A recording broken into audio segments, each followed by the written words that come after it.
Good morning बच्चों, welcome to Pragati coaching centre. Pragati coaching centre में आप लोगों का स्वागत है। पिछले क्लास में हम लोग क्लास 10th के लिए रियल नंबर पढ़े थे, जो रियल नंबर कंप्लीट हो चुका है। तो आज हम लोग नेक्स्ट चैप्टर पढ़ेंगे पॉलिनोमियल। तो आइए पॉलिनोमियल्स हम लोग स्टार्ट करते हैं।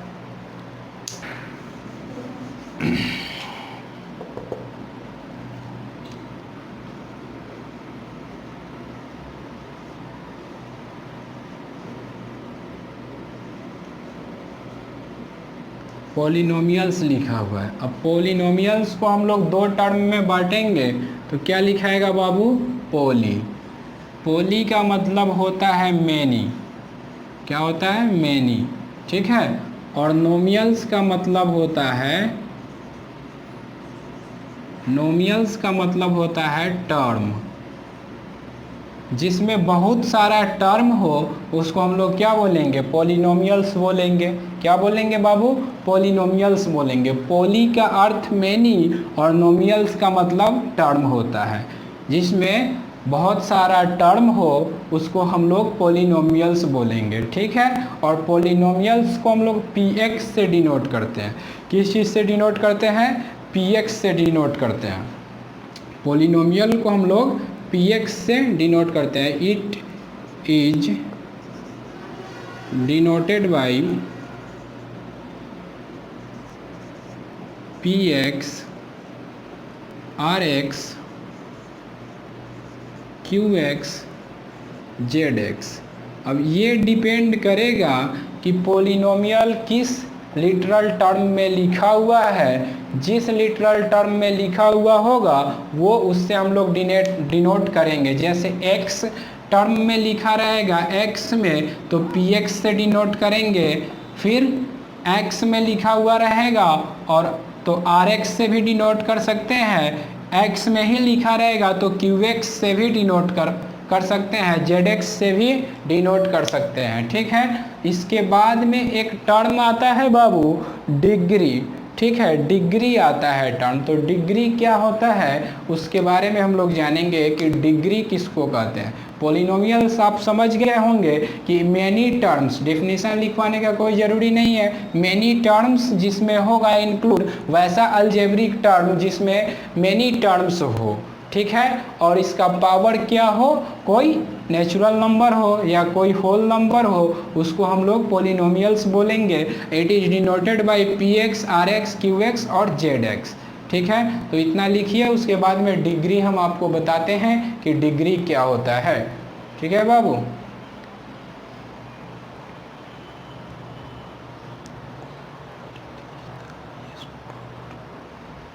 चलिए लिख लिए।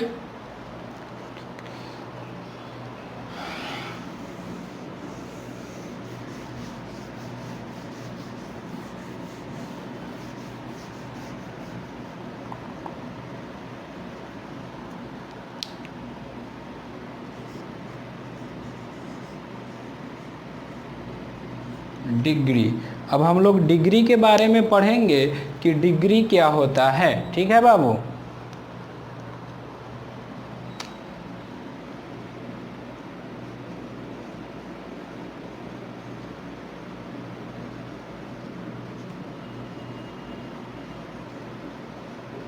A polynomial degree is the highest power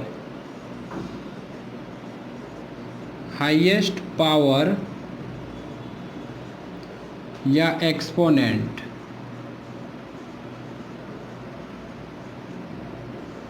is called polynomial, is called degree, sorry polynomial नहीं, डिग्री is called डिग्री। अब ये लिखने का ये मतलब हुआ कि कोई भी पॉलिनोमियल्स दिया रहेगा उसका जो हाईएस्ट पावर होगा बाबू, किसी भी पॉलिनोमियल्स का जो हाईएस्ट पावर होगा वो डिग्री कहलाएगा। A polynomial degree is the highest power and exponent is called degree.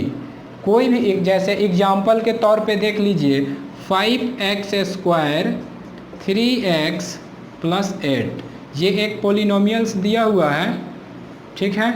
इसको सबसे पहले हम लोग क्या करेंगे, px फॉर्म में लिखेंगे, क्योंकि पॉलिनोमियल्स को डिनोट करते हैं px से।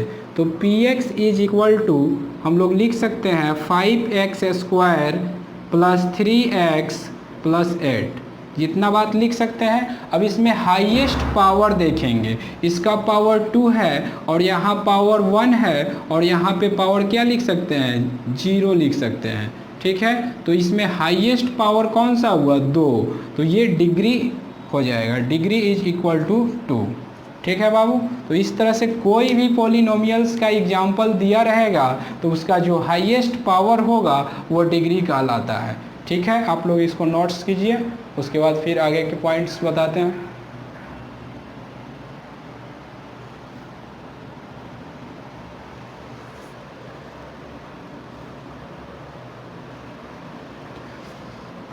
चलिए नोट कर लिया आप लोग। कुछ इम्पोर्टेंट पॉइंट है उसको आप लोग लिखिएगा। जैसे पॉलिनोमियल्स होने के लिए कंडीशन होता है, क्या होता है, कंडीशन होता है। पॉलिनोमियल होने के लिए कंडीशन होता है।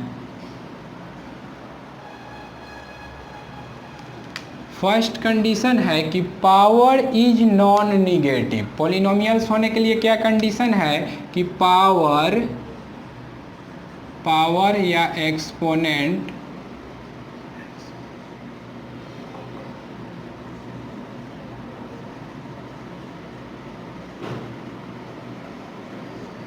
पावर या एक्सपोनेंट इज नॉन निगेटिव।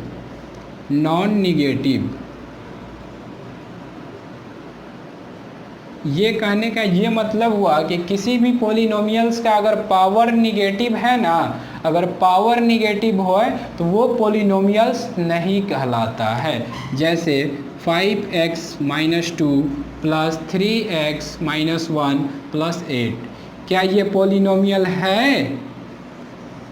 तो हम लोग अभी पॉइंट्स पढ़े ना इम्पोर्टेंट्स पॉइंट में कि power exponent is non negative, तो इसका पावर तो निगेटिव है तो ये कभी भी पॉलिनोमियल्स नहीं होगा। पॉलिनोमियल्स होने के लिए कंडीशन है कि ये जो पावर दिया गया है बाबू ये निगेटिव नहीं होना चाहिए, किसी कंडीशन में भी निगेटिव नहीं होना चाहिए। अगर ये निगेटिव हो गया तो ये क्या हो जाएगा, पॉलिनोमियल्स नहीं होगा। अगर ये निगेटिव हो गया तो क्या होगा, पॉलिनोमियल्स नहीं होगा।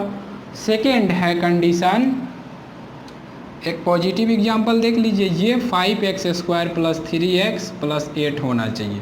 क्या ये पॉलिनोमियल है? बिल्कुल, क्योंकि इसका पावर जो है पॉजिटिव है और इसका पावर निगेटिव है। तो जब भी पावर निगेटिव होगा तो पॉलिनोमियल नहीं होगा, पावर पॉजिटिव होगा तो पॉलिनोमियल्स होगा। नेक्स्ट पॉइंट, इसको आप लोग लिख लीजिए। तो नेक्स्ट पॉइंट लिखवाते हैं।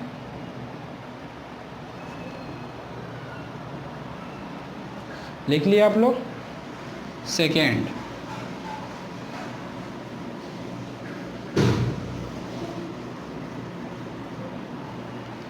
Power is not fractions. Power जो होगा वो फ्रैक्शंस में नहीं होना चाहिए। Power is not fractional.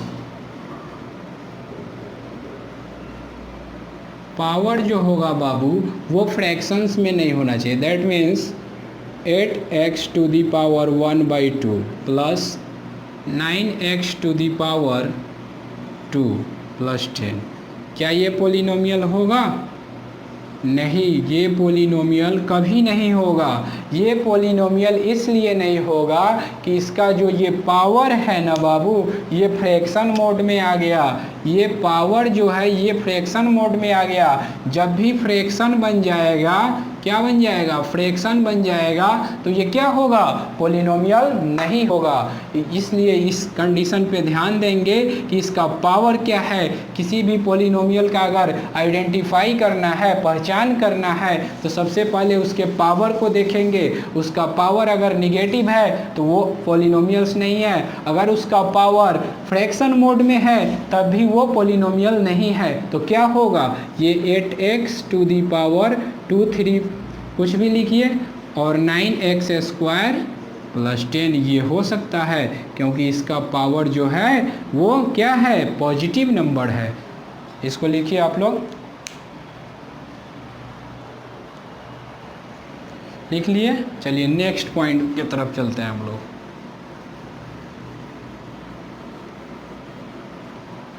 Next point है power is not decimal form. Power is not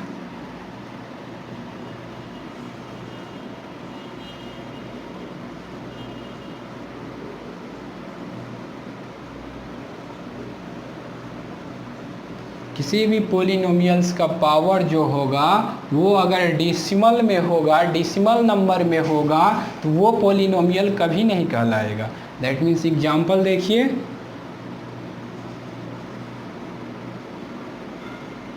plus ठीक, क्या ये पोलिनोमियल है? ये कभी भी पोलिनोमियल्स नहीं होगा।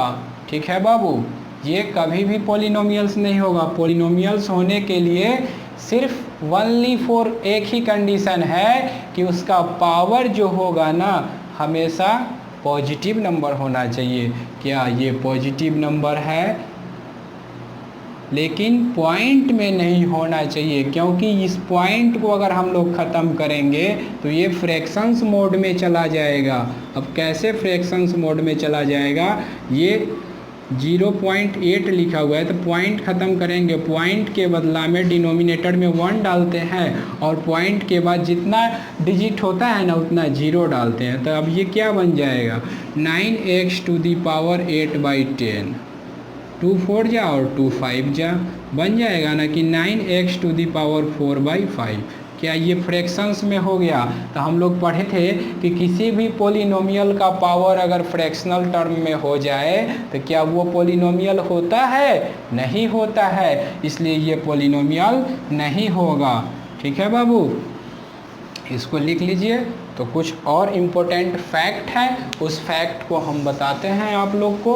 और वीडियो अच्छा लगे तो लाइक, सब्सक्राइब और शेयर ज़रूर कीजिएगा और अपने दोस्तों के बीच शेयर ज़रूर कीजिएगा, ताकि दोस्त का भी प्रिपरेशन जो है और सारे बच्चे का प्रिपरेशन अच्छे ढंग से हो जाए। ठीक है बाबू, और वीडियो अच्छा लगे तो लाइक और सब्सक्राइब करने में आप लोगों का क्या जाता है, सिर्फ एक बटन दबा देना है। तो आप लोग इतना ज़रूर कीजिएगा बाबू। चलिए आगे चलते हैं हम लोग। लिख लिया आप लोग? इसको नहीं लिखे तो लिखिए, जल्दी लिखिए।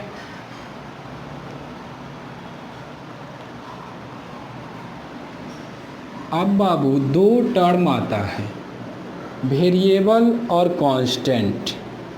ठीक है, क्या आता है? वेरिएबल और कांस्टेंट आता है।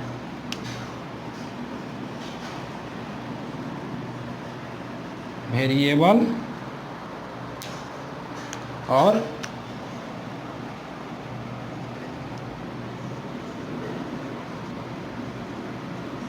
कांस्टेंट आता है।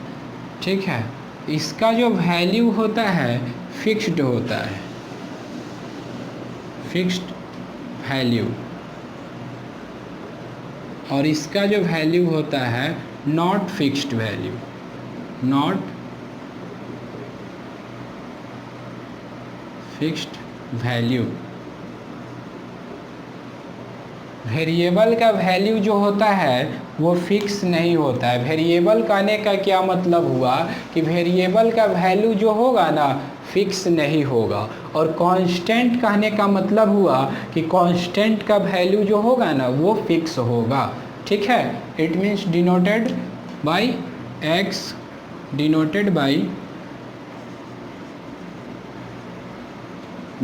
बाय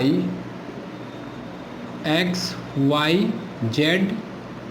ठीक है, इसको x y z से भी डिनोट करते हैं वेरिएबल को, और कांस्टेंट को a1 a2 a3 वेयर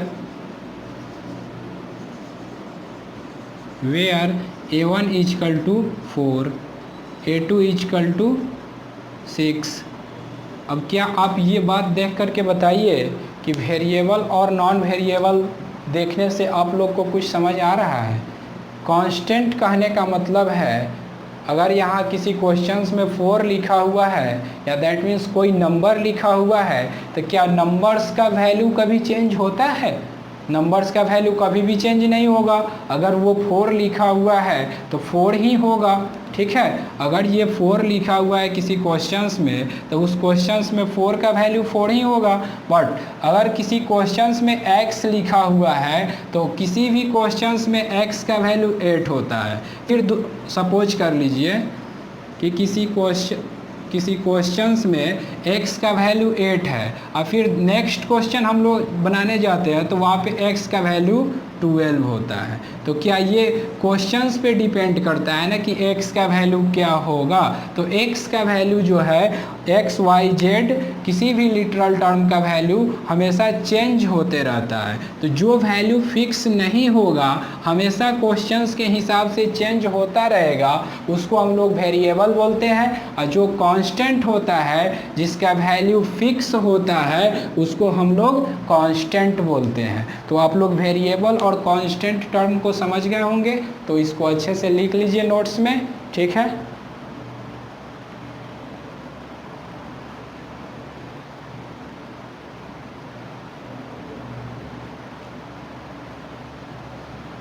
ठीक है बाबू, लिख लिए आप लोग?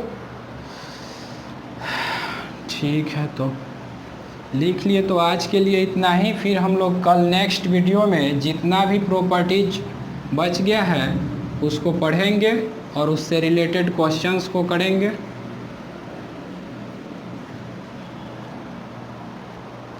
ठीक है बाबू, तो आज के लिए इतना ही। वीडियो अच्छा लगे तो लाइक और सब्सक्राइब शेयर ज़रूर कीजिएगा। Thank you.